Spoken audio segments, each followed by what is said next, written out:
Hi guys! So today gawa naman tayo ng lemon tart. Mas papadaliin nga natin to dahil instead na merang, gagamit na lang tayo ng marshmallow fluff. Parang maiba naman, kaya huwag na nating patagilin yan.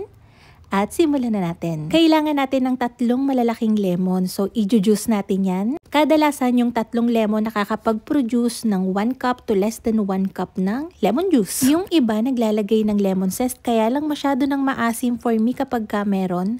So, naglagay ako dyan ng 3/4 cup ng white sugar, pinch ng salt, 3 pirasong egg yolk, 1 pirasong large na itlog, tapos hinalo ko yan.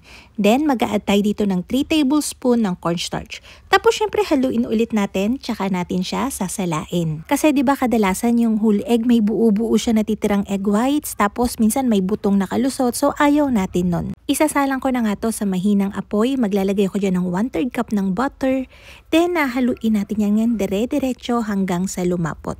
Kadalasan tumatagal to ng 6 to 7 minutes hanggang sa lumapot siya ng ganyan. Minsan, gelatin yung ginagamit ko ditong thickener kaya lang mas accessible kasi ang cornstarch, kaya cornstarch yung ginamit ko.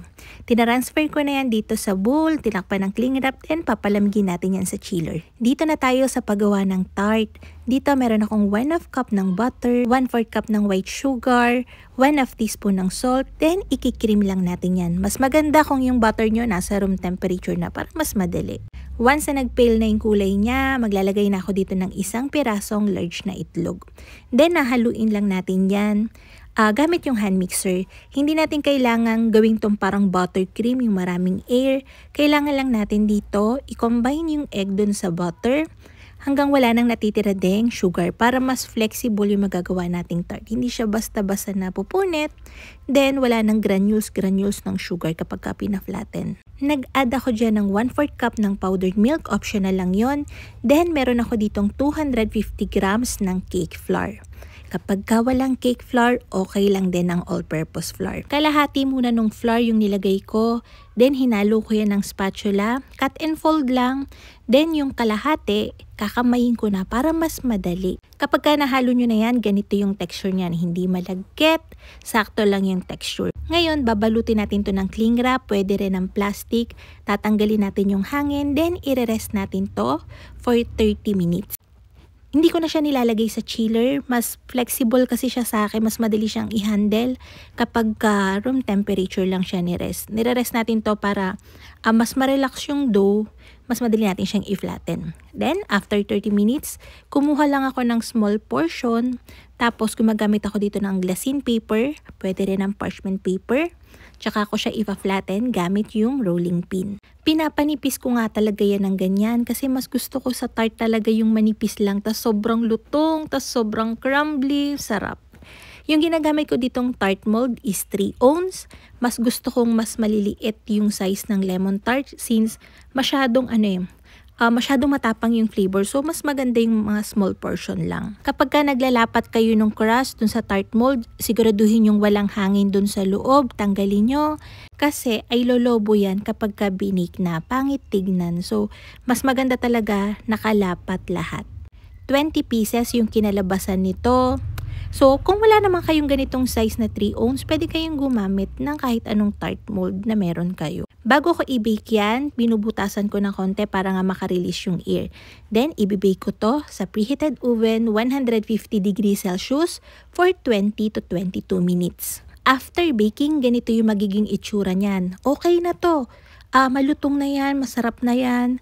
Pwede nyo nang palamanan agad, kaya lang para mas tumagal yung freshness ng tart natin, hindi kaagad siya nape-penetrate ng moisture, so mas matagal siyang malutong. Ganito yung ginagawa ko.